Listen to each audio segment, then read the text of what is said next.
வணக்கம். நான் உங்க friend Jaya Srinivasan. Welcome to veggies recipe.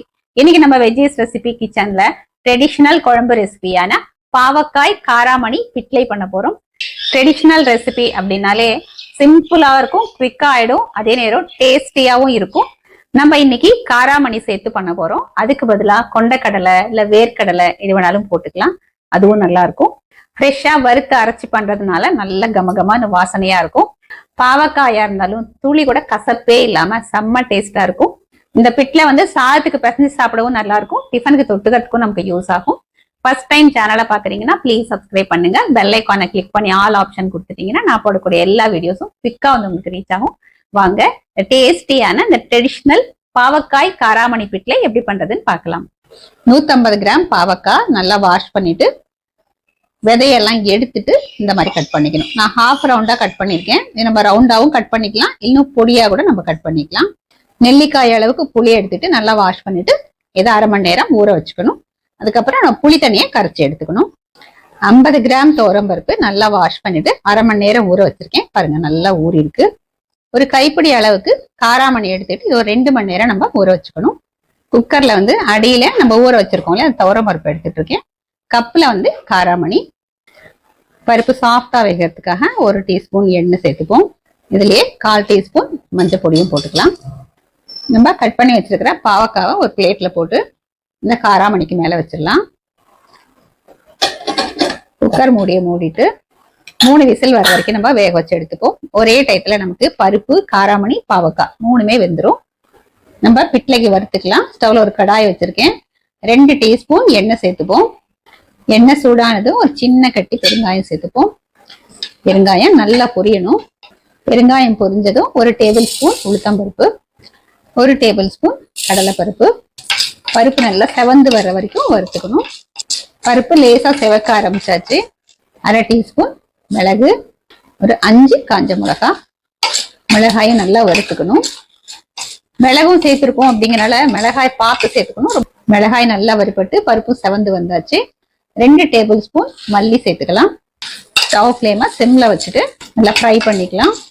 இதுல 4 டேபிள் ஸ்பூன் தேங்காய் துருவல் சேர்த்துப்போம்.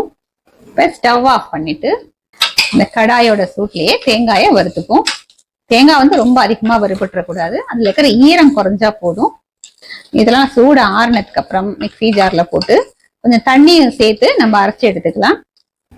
குக்கர் விசில் ப்ரெஷரும் ரிலீஸ் ஆயாச்சு. குக்கர் மூடி திறந்துடலாம். பாவக்காய் பாருங்க பர்ஃபெக்டா வெந்திருக்கு. காராமணியும் பாருங்க நல்லா சாஃப்டா வெந்திருக்கு. இல்ல பருப்பும் பாருங்க அதுவும் நல்லா வெந்திருக்கு. இந்த மாதிரி ஒரே டைம் குக்கர்ல வச்சிட்டோம்னா நமக்கு வேலை ரொம்ப ஈஸியா ஆயிடும். அதே குக்கர்ல பருப்பு தனியா எடுத்து வச்சுட்டேன். இப்ப இதுல வெந்த காராமணியை சேர்த்துக்கலாம். தண்ணி இருந்தா தண்ணியோடய சேர்த்துக்கோங்க. வேக வச்சிருக்கிற பாவக்காய் இதுலயே சேர்த்துருவோம். நம்ம கரைச்சி வச்சிருக்கிற புளி தண்ணியை சேர்த்துருவோம். 1/4 டீஸ்பூன் மஞ்சள் பொடி. இந்த பிட்லைக்கு தேவையான அளவு உப்பு சேர்த்துக்கலாம். ஸ்டவ் ஆன் பண்ணிடுவோம். கொஞ்சமா கருவேப்பிலை சேர்த்துக்கலாம். நல்லா மிக்ஸ் பண்ணி விட்டுருவோம். இந்த புளி தண்ணிக்கு நல்லா கொதிச்சு பச்சை வாசனை போகணும். புளி தண்ணி நல்லா கொதிச்சு பச்சை வாசனை போயாச்சு. நம்ம பிட்லைக்கு வறுத்ததை மாதிரி மிக்ஸி ஜார்ல போட்டு நான் அரைச்சி எடுத்துட்டு இருக்கேன். இந்த பேஸ்ட்டை இந்த பிட்லையில சேர்த்துக்கலாம். மிக்ஸி ஜார்ல கொஞ்சமா தண்ணி விட்டு நல்லா கலந்து தண்ணியும் சேர்த்துருவோம். நல்லா மிக்ஸ் பண்ணி விட்டுடலாம். ஒரு 5 நிமிஷம் இது கொதிக்கட்டும். பிட்ல பாருங்க நல்லா கொதிச்சாச்சு. நல்லா கமகமான வாசனை வருது. நம்ம வேக வச்ச பருப்பு அதுல சேர்த்துருவோம். பிட்லயே நல்லா மிக்ஸ் பண்ணி விட்டுக்கலாம். இப்போ இது ஒரு கொதி வந்தா போதும். பருப்பு சேர்த்ததுக்கு அப்புறம் ரொம்ப கொதிக்க வேண்டிய அவசியம் இல்லை. நல்லா ஒரு தடவை மிக்ஸ் பண்ணி விட்டுடலாம். கன்சிஸ்டன்சி பாருங்க கரெக்டா இருக்கு. இப்ப ஸ்டவ் ஆஃப் பண்ணிக்கலாம். இப்போ பிட்லைக்கு தாளிச்சிருவோம். 1 டேபிள் ஸ்பூன் எண்ணெய் சேர்த்துப்போம். எண்ணெய் சூடானதும் 1 டீஸ்பூன் கடுகு, கடுகு வெடிச்சதும் 1/4 டீஸ்பூன் பெருங்காயம், கொஞ்சம் கருவேப்பிலை சேர்த்துக்கலாம். இப்ப ஸ்டவ் ஆஃப் பண்ணிடுவோம். சில பேர் இதுல தேங்காய் சேர்த்து வறுத்து போடுவாங்க. நம்ம ஆல்ரெடி நம்ம பிட்லைக்கு அரைக்கும் போதே நிறைய தேங்காய் சேர்த்துட்டோம், அதனால இப்ப சேர்க்கல. உங்களுக்கு வேணும்னா ஒரு 2 டேபிள் ஸ்பூன் தேங்காயை சேர்த்து நல்லா வறுத்துட்டு நம்ம அந்த பிட்லையில சேர்த்து அதுவும் நல்லா வாசனையா இருக்கும். இப்ப இந்த தாளிப்பை பிட்லையில சேர்த்துருவோம்.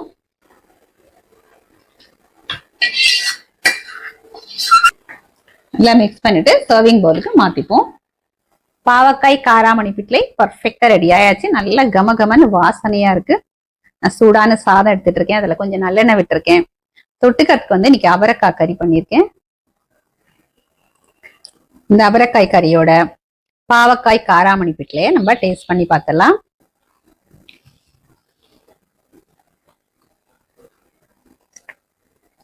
ஃபர்ஸ்ட் கிளாஸா இருக்கு. பாவக்காய் கொஞ்சம் கூட கசப்பே இல்லை. பிட்லைக்காக நம்ம வறுத்து அரைச்சி போட்டிருக்கோம் இல்லையா, அது வந்து செம்ம டேஸ்டா இருக்கு.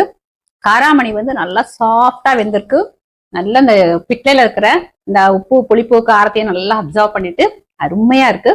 குழம்பு கருவடா, அந்த கூட்டு கருவடா சொல்லுவோம் இல்லையா, அது பொரிச்சு போட்டா செம்ம டேஸ்டா இருக்கும், நல்லா வாசனையா இருக்கும். நம்ம பிட்லைக்கு வறுத்தோம் இல்லையா, அப்ப வந்து தேங்காயை கம்மியா போட்டு வறுத்துட்டு கடைசியா தாளிக்கும் போது கொஞ்சம் தேங்காயை சேர்த்து நல்லா வறுத்து சேர்த்தோம்னா அதுவும் நல்லா வாசனையா இருக்கும். இதே மாதிரி இதே மெத்தட்ல இந்த ட்ரெடிஷ்னல் ரெசிபியான பாவக்காய் காராமணி பிட்லைய நீங்க கண்டிப்பா ட்ரை பண்ணி பாருங்க. குழந்தைங்கல இருந்து பெரியவங்க வரைக்கும் எல்லாருக்குமே ரொம்ப பிடிக்கும். ட்ரை பண்ணி பார்த்துட்டு எப்படி வந்ததுன்னு கமெண்ட்ல சொல்லுங்க. லைக் பண்ணுங்க, உங்க ஃப்ரெண்ட்ஸ் அண்ட் ஃபேமிலியோட ஷேர் பண்ணுங்க. புது ரெசிபியோட நாளைக்கு நான் உங்களை மீட் பண்றேன். தேங்க்ஸ் ஃபார் வாட்சிங்.